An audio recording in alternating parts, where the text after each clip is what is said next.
Assalamualaikum warahmatullahi wabarakatuh.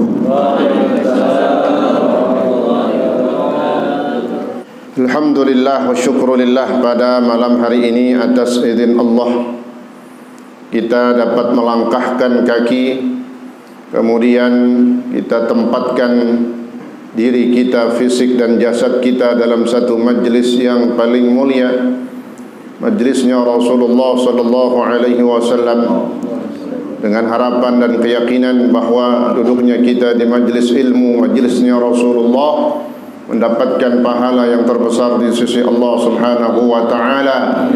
Amin ya rabbal alamin. Pada pertemuan pada malam hari ini saya mendapatkan amanat untuk menyampaikan materi atau ngisi apa aja lah, katanya begitu. Namanya dadakan katanya tuh. Nggak kalah me tahu bulat ya. Jadi ustaz dadakan bisa juga gitu. Kalau lagi kosong gitu. Memang negara jadwal gilirannya al-ahyar malam Senin yang atuknya nih ya. Rupanya bukan dadakan, udah nyium juga, ngendus. Ini kayaknya ada orangnya nih gitu ya. Alhamdulillah, dengan wasilah ya majelis ini kita dapat kembali bertemu dan bertatap muka. InsyaAllah mudah-mudahan menambah pahala dan kekuatan silaturahim kita. Amin ya rabbal alamin. Pada malam hari ini kita akan membicarakan hal yang berkaitan dengan sunnah Rasulullah sallallahu alaihi wasallam. Saya membawa kitab yang mengajarkan dan mendidik kita untuk senantiasa mengingat Allah Subhanahu wa taala, Kitabul Adhkar. Ya, kitab udah masyhur, udah terkenal di mana aja dibaca, majlis taklim. Kitabul Adhkar lin Nawawi. Kitab Al-Adhkar yang dikarang oleh Imam Nawawi Ad-Dimishqi radhiyallahu an. Ini saya juga bawa syarahnya. Jarang ya syarahnya Al-Adhkar itu saya nyari dapat ada di Condet. Berapa jilid itu? Ada 4 jilid terdiri dari kalau nggak salah 8 juz. Syarahnya Futuhatur Rabbaniyah 'ala Al-Adhkarin Nawawiyah. Nah, ini beliau juga yang mensyarahkan siapa? Syekh Al-Alim Al-Allamah Muhammad Ali bin Muhammad Allan. Beliau juga yang mensyarahkan kitab Imam Nawawi yang lain, yaitu kitab Riyadhus Shalihin yang bernama, syarahnya adalah Dalilul Falihin fi Syarhi Riyadhus Shalihin. Jadi memang nama syarah kitab itu biasanya ikutin nama matannya ya. Dalilul Falihin fi Syarhi Riyadhus Shalihin, belakangnya sama in gitu ya. Ya. Hampir semua kitab begitu. Ini Al-Futuhatur Rabbaniyah 'alal Adhkarin Nawawiyah. Al-Adhkar Nawawi berisi tentang zikir. Apa makna zikir? Sesuatu yang kita baca dan kita lafazkan dengan lisan kita, yaitu dari kalimat-kalimat thayyibah ataupun kalimat-kalimat yang di situ menyebut, menandakan kita sedang mengingat Allah Subhanahu wa taala. Al-Adhkar ya, Al-Adhkar jamak dari zikir. Zikrun satu kali satu zikir, zikrani dua zikir, Al-Adhkar banyak zikir. Al-Adhkar. Dan di sini komplit di dalam kitab Al-Adhkar itu yang dibicarakan semua zikir atau sesuatu yang sebaiknya kita baca. Karena sifatnya zikir sunnah, tidak wajib dia. Maka semua sesuatu ma yustahab, sesuatu hukumnya sunnah semuanya. Zikir, baca, doa, itu ya. Dari mulai kita bangun tidur sampai mau tidur lagi, sampai kita bepergian, ini insyaallah lengkap yang sudah disusun oleh Imam Nawawi. Nah, kita masuk di dalam bab atau kitab pembahasan tentang Al-Adhkarul Akli Wasyurbi. Kitabu Adhkaril Akli Wasyurbi, yaitu kitab itu artinya kumpulan. Ya. Di sini kan namanya kitab nih. Ini kitab. Kalau dalam kitab ada lagi sebutan kitab. Kan gitu. Ketika permasalahan lain udah habis, masuk bab ataupun tema lain, nah, maka di sini ada yang nyebutnya bab, ada yang nyebutnya kitab. Nah, kalau kitab berarti kumpulan-kumpulan, itulah arti kitab. Ya, kitab itu artinya kumpulan-kumpulan zikir yang dibaca ketika mau makan atau ketika mau minum. Secara umum ini kitab juga kumpulan apa? Kumpulan-kumpulan karangannya, tulisannya Imam Nawawi. Nah, kemudian ketika masuk di dalam pembahasan misalnya zikir atau doa mau makan mau minum, maka disebutlah juga kitab. Jadi kitab itu artinya kumpulan-kumpulan, ya, sesuatu yang dikumpulkan. Kumpulan apaan? Azkar. Ya. Bismillahirrahmanirrahim. Qala Syekhul Mu'allifu rahimahullahu ta'ala bihi wa adama an-naf'a bihi wa bi'ulumihi wa bi'asrarihi fid darain amin. Kitabu Adhkaril Akli Wasyurbi. Kitab atau kumpulan-kumpulan zikir yang dianjurkan ketika kita akan atau mau makan atau mau minum, atau juga kalau berhubungan dengan makan dan minum. Perbedaan khusus makan dan minum, seandainya lupa di awal, maka di pertengahan dia ingat. Habis caplokannya, kunyahannya selesai itu yang dia lagi makan, dia habis ingat, berhenti dulu, maka dibaca pertengahannya, ya. Nanti yang kita bicarakan, yang dikatakan apabila salah satu kalian makan, falyakul awwalah, maka bacalah sebelumnya Bismillahirrahmanirrahim. Wa illa, kalau enggak dia baca sengaja ataupun dia lupa di awalnya, kemudian kalau lupa dia ingat di pertengahannya, maka bacalah doanya Bismillah awwalahu wa akhirahu. Bismillah fi awwalihi wa akhirihi. Bismillah awwaluhu wa akhiruhu. 3 macam cara bacanya, semuanya benar. Ya, ada yang baca pakai bacanya dipakai fi, boleh. Bismillah fi awwalihi wa akhirihi. Kemudian Bismillah awwalahu wa akhiruhu jadi dzaraf kalau ilmu nahwu. Bismillah awwaluhu wa akhiruhu jadi susunan mubtada khabar. Nah, semuanya benar. 3 harokatnya boleh dibaca. Nah, kemudian babu ma yaqulu idza qaruba ilaihi ta'amuhu. Bab tentang apa yang dibaca apabila dia telah didekatkan atau dihadapkan hidangan ataupun makanan. Artinya itu makanan udah di depan kita, kita udah mau makan, ini udah deket banget, ya. Nah, apa yang harus dia baca? Artinya doa sebelum makan.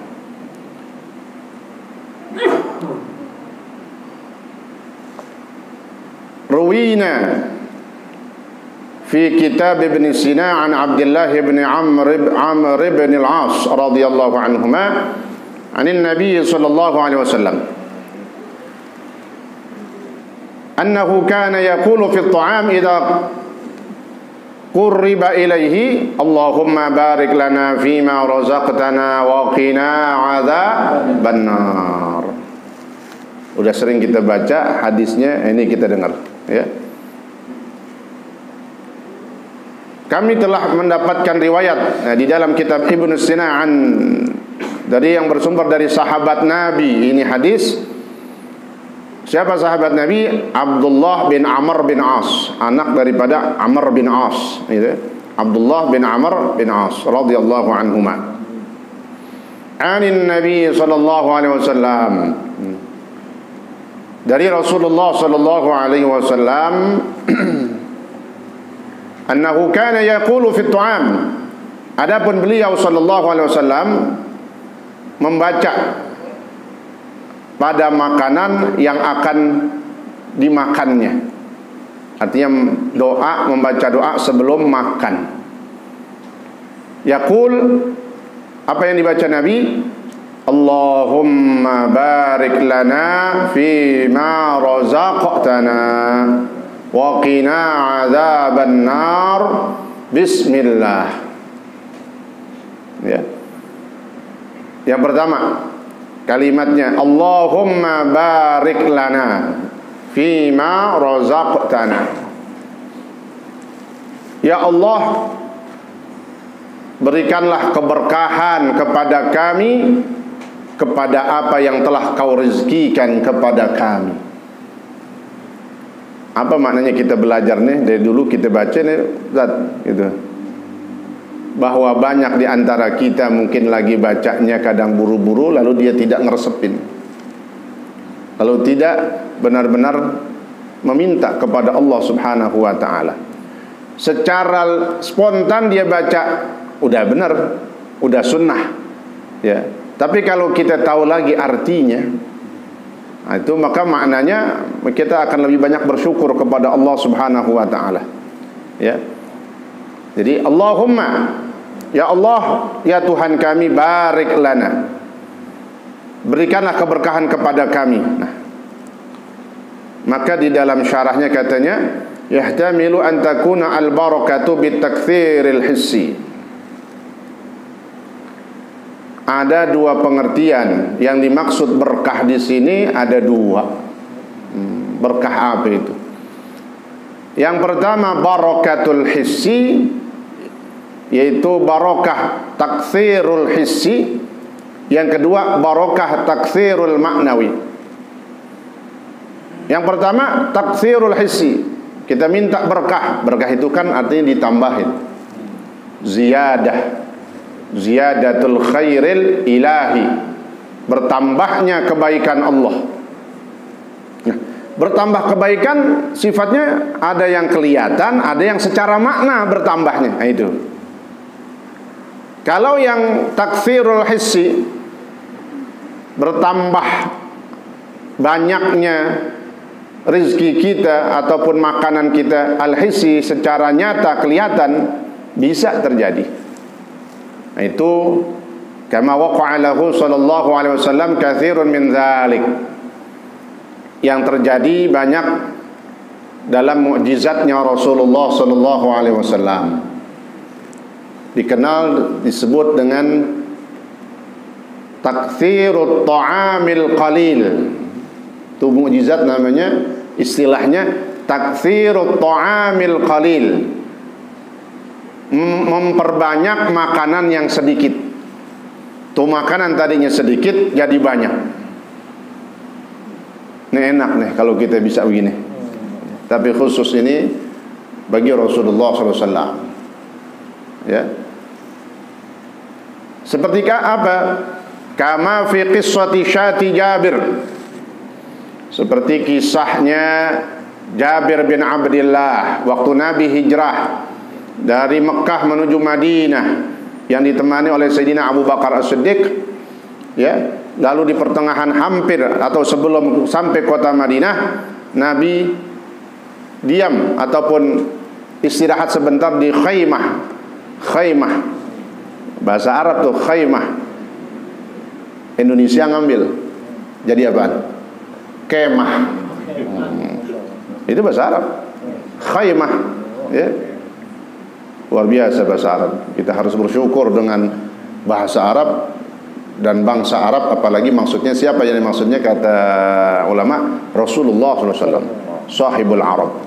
Ya, jadi kelarinya ketika kita cinta sama Arab bukan sama kesukuannya, tapi kepada Rasulullah SAW, itu maknanya. Makanya orang yang benci sama Arab berarti kata ulama benci sama Rasulullah. Benci sama Rasulullah, ya, naudzubillah. Nah, ini kita udah masuk di bulan Maulid nih, nggak terasa. Malam kedua apa kalau nggak salah? Ini hari tadi, hari Ahad, hari tanggal 1. Ini malam Senin maghrib masuk tanggal 2. Nah, ini dia kajian kita, maka saya buka tentang ini. Inilah yang dinamakan benar-benar mengikuti Rasulullah, ya. Dan bahkan penerapan sunnah Nabi dalam kehidupan itu lebih bagus sebenarnya daripada, ya, kita cuma mengandalkan acara peringatan Maulid. Tapi memang cara mengumpulkan umat itu untuk supaya ingat kepada Nabi butuh acara. Jadi sama-sama bagus, tapi di antara dua itu mana yang lebih baik dan lebih afdal setelah dia hadir maulid lalu pulang ke rumahnya atau dalam kehidupan sehari-harinya dia pakai sunnahnya Rasulullah. Itu tujuan daripada memperingati maulidnya Rasulullah Sallallahu Alaihi Wasallam. Dan maka insya Allah ini juga merupakan bagian kita memperingati, ya, arti memperingati itu merayakan, ya, dengan kelahirannya Rasulullah. Kita senang dengan kelahirannya Rasulullah. Kemudian dengan senangnya kita kepada beliau, kelahirannya beliau menjadi petunjuk bagi kita. Khususnya diantaranya adalah dalam cara atau adab kita makan ataupun minum. Dengan mencontoh beliaulah, maka insya Allah kita akan selamat dunia dan akhirat. Nih, seperti contoh bertambah beneran tuh, makanannya jadi banyak. Yang tadinya dikit nggak ada, jadi banyak. Itu mujizatnya Rasulullah, ya. Seperti kisah yaitu tadi Nabi waktu istirahat di kemah, ya, atau di rumah satu penduduk yang di situ dinamakan ada seseorang bernama Jabir. Sebelum masuk Islam nih Jabir, ya, karena nggak tahu yang datang itu siapa, Rasulullah SAW. Nabi pengen minum susu, susunya susu kambing. Lalu ditanya tuan rumahnya ini, kamu punya kambing nggak? Ada. Belum jawab Rasulullah karena belum tahu itu Rasulullah. Mana? Tapi lagi sakit di pojokan. Kambing udah kecil, sakit, kurus, udah tinggal apanya doang, tinggal tulang doang, udah mau mati. Nabi lihat, Nabi masuk ke belakang, minta izin, Nabi pegang. Kan Nabi mau minum susu. Kalau susu keluar dari apaan? Nggak usah disebutin dari ya. Ada ibu-ibu, mohon maaf bu ya, gitu. Kambing nih maksudnya bu, bukan orang, ya. Dipegang teteknya itu kambing, yang tadinya kempot, jadi gemuk, montok. Kambing nih pak, jangan yang lain, bayangin nih pak. Habis tadi kurus banget, dipegang gemuk, ya diperas langsung ke Nabi. Nabi perasin, minum Sayyidina Abu Bakar, ya. Kemudian Nabi baru minum. Apa langsung jadi kurus lagi? Enggak. Kata Nabi, tuan rumah bawa kemari tempat yang banyak, diperasin semuanya. Ya, sebab tetap Nabi jalan tuh ontak kambing balik lagi kayak dulu. Kayak kemarin tuh kurus lagi, tapi udah diperasin semua air susunya. Nah itu. Itu mukjizatnya Rasulullah sallallahu alaihi wasallam, ya. Yang tadinya enggak ada ataupun tinggal sedikit jadi banyak. Ya. Itu yang dimaknakan atau dinamakan dengan barik, keberkahan. Apakah kita nggak bisa mendapatkan seperti itu? Kita serahkan semuanya kepada Allah. Yakin, ya, sebab dengan doa ini kata Nabi bukan untukku saja. Keberkahan secara hissi nyata bisa kalian dapatkan. Makanya tadi penting kita ketika baca doa bukan sekedar baca menggugurkan kesunnahan, kan gitu. Baca doa tuh mau makan baca bismillah, nah, bismillah aja dah. Kadang ada yang bacanya kepaksa. Allahumma barik, cepat banget dah, ya. Enggak dia jebol-jebol panjang pendeknya, apalagi dia ngeresepin tuh artinya apa. Bukan pakai arti, bukan berarti lagi bacanya kita pakai arti, enggak. Kita udah belajar nih, nah, langsung aja spontan. Allahumma barik lana fima razaqtana. Ingatin, ya Allah berikan keberkahan kepada kami, kepada apa yang kau berikan kepada kami. Tuh, kepada apa yang kau rizkikan kepada kami. Wa aqrasi Abi Talhah. Nah, juga diantaranya apa? Mukjizat Nabi taksirut ta'amil qalil, ya, memperbanyak makanan yang sedikit yang terjadi pada keluarga Abu Talhah dengan istrinya Ummu Sulaim. Ceritanya Abu Talhah dan Ummu Sulaim pengen ngasih Nabi makanan atau pengen ngasih makanan kepada Rasulullah sallallahu alaihi wasallam. Tapi makanannya cuma dikit, buat Rasulullah doang adanya. Gimana caranya katanya? Dapat info Rasulullah lagi di masjid. Udah pasti sekitarnya banyak jamaah ataupun para sahabat. Orang kalau mau kita bilangin secara manggil, ya Rasulullah mampir, atau mampir semua. Sedangkan makanan adanya cuman buat Rasulullah doang katanya. Khosoh katanya, khusus buat Nabi. Maka Abu Thalhah panggil seorang sahabat yang lain yang memang dekat dengan Rasulullah, Sayyidina Anas bin Malik. Kata Abu Thalhah, "Hai Anas, ente ke masjid bisikin Nabi. Ntar abis dari masjid mampir ke rumah." Ngomongnya gitu doang. Tapi kalau bisikin kan biasanya, ya maksudnya kalau tuan rumah supaya jangan dengar semua. Nah, kalau dengar semua pada datang. Ada 80 orang di masjid itu dalam hadis. Makanan cuma buat Rasulullah. Jauh banget perbandingannya. Dibisikin Nabi sama Sayyidina Anas. Ntar habis pulang, habis dari masjid, Abu Thalhah pengen engkau ya Rasulullah mampir ke rumahnya. Ya udah, pulang dah. Tapi Sayyidina Anas belum pulang, nungguin sampai majelis selesai. Nabi ngomong, "Wahai jamaah sekalian, habis ini qumu ila baiti Abi Thalhah." Habis ini kita datang ke rumahnya Abu Thalhah. Udah, jamaah sih girang aja, tinggal nyaplok, tinggal makan, ya tinggal nyuap doang. Tapi ada hikmahnya, Pak. Di sini bukan menunjukkan ketidaktahuan Rasulullah. Dalam kejadian ini awal mukjizat turun katanya. Ini Nabi secara nggak langsung udah dikasih mukjizat. Ilmuhu bikifayatihi alaihim katanya. Nabi ngomong begitu tuh nggak kayak kita, Pak. Kita kan ngajak aja orang banyak. Begitu kita sampai persiapannya cuma sedikit. Nambahin kagak. Ya, bersyukur tetap kita.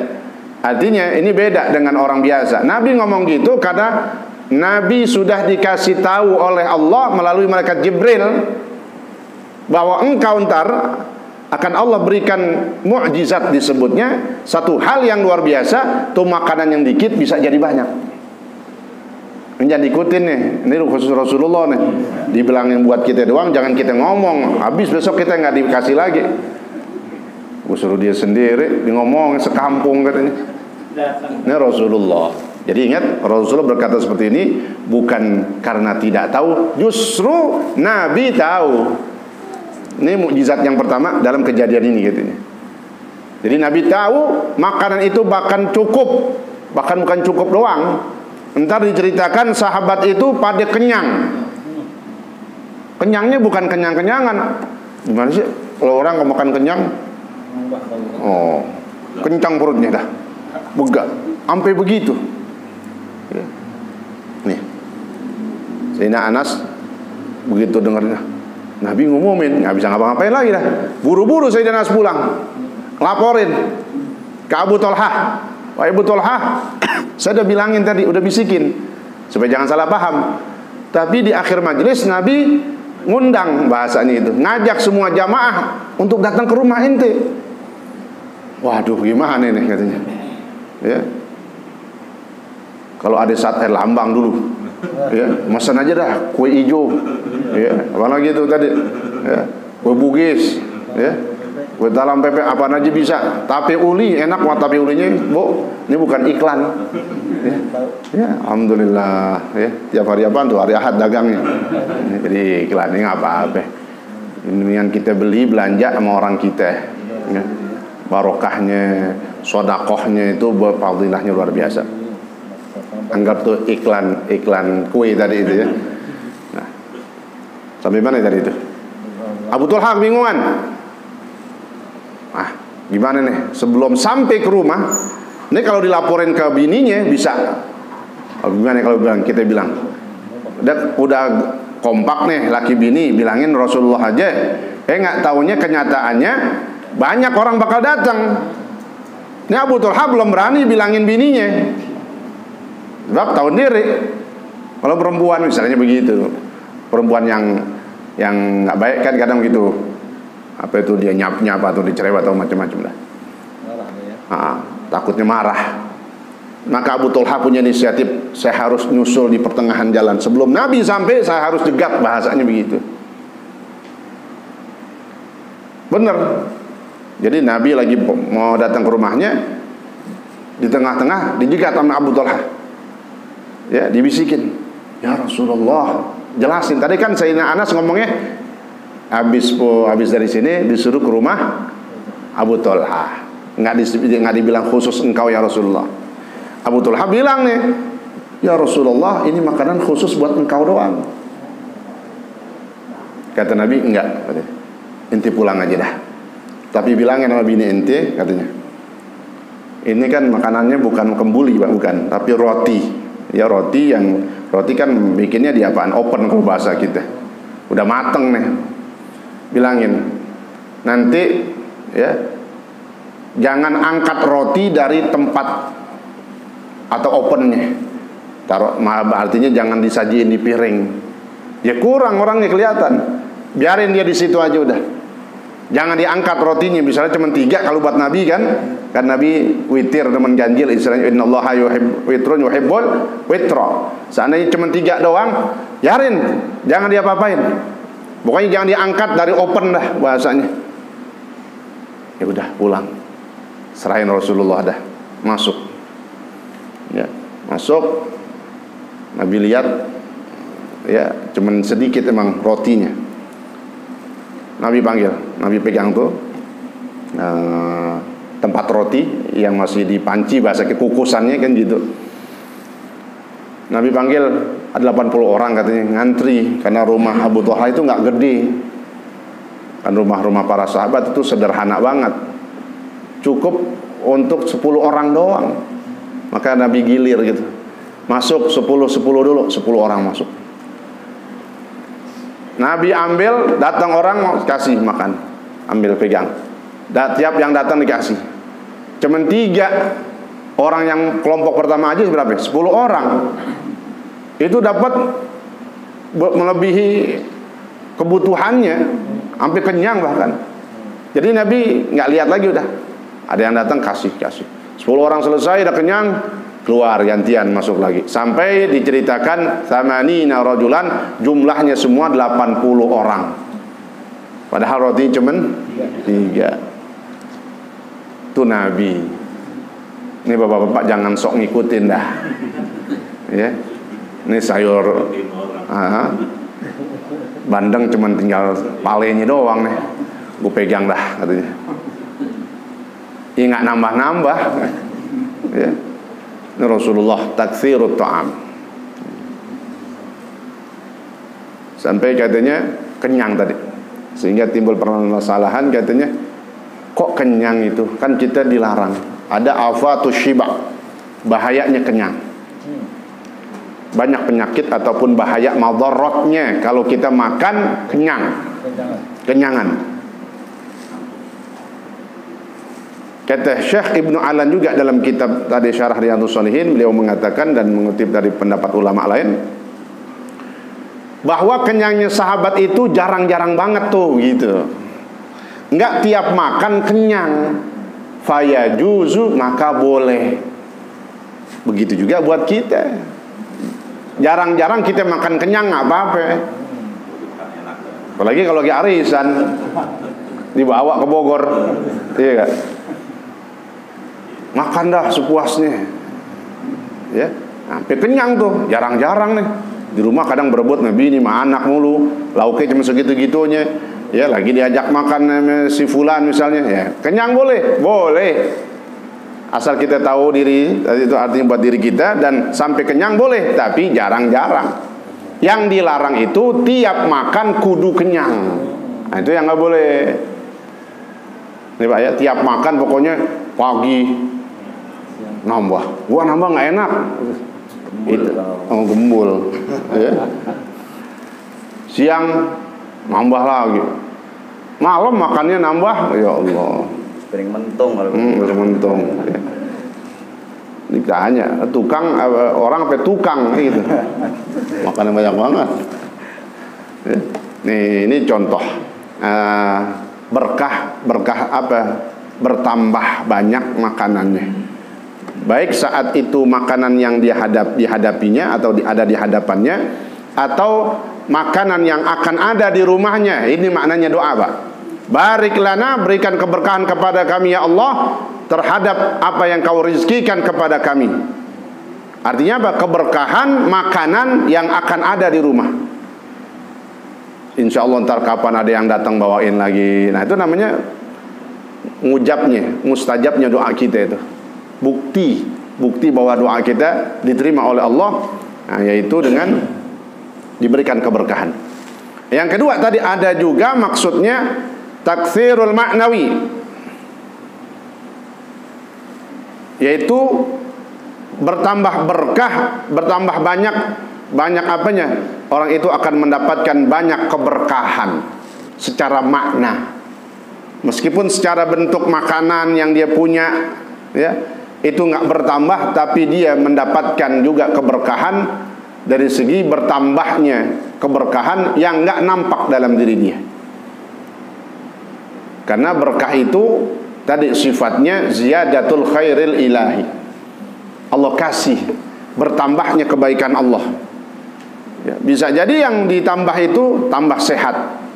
Kita makan jadi sehat, jadi bisa ibadah.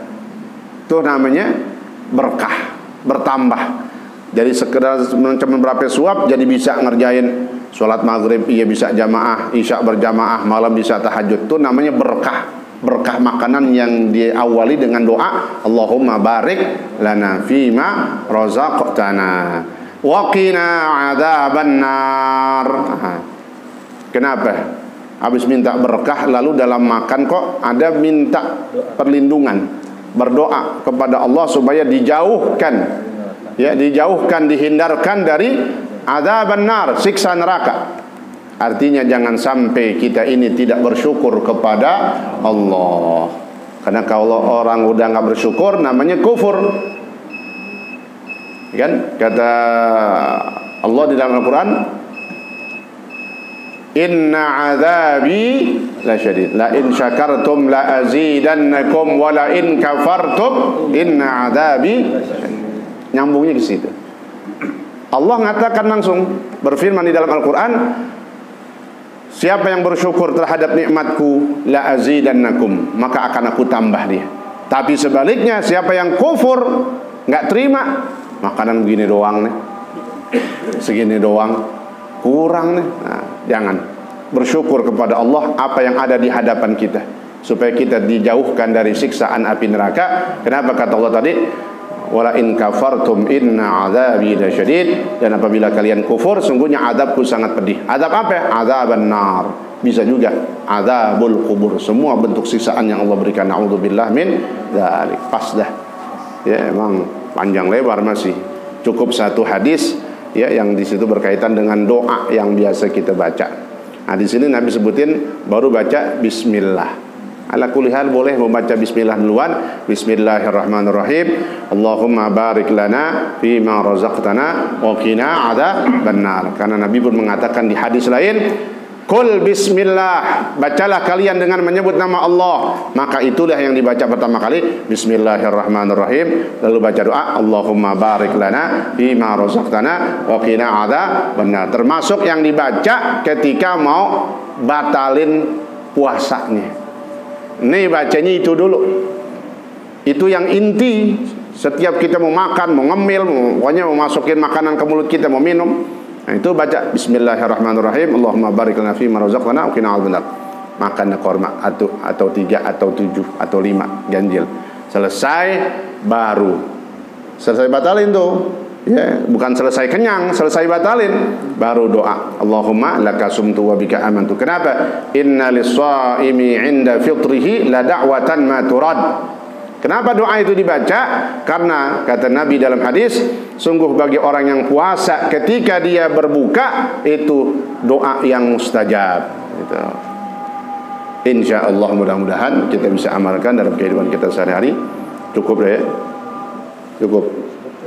Wallahu ta'ala a'lam bis-shawab. Al-Fatihah. A'udzu billahi minasyaitonir rajim. Bismillahirrahmanirrahim.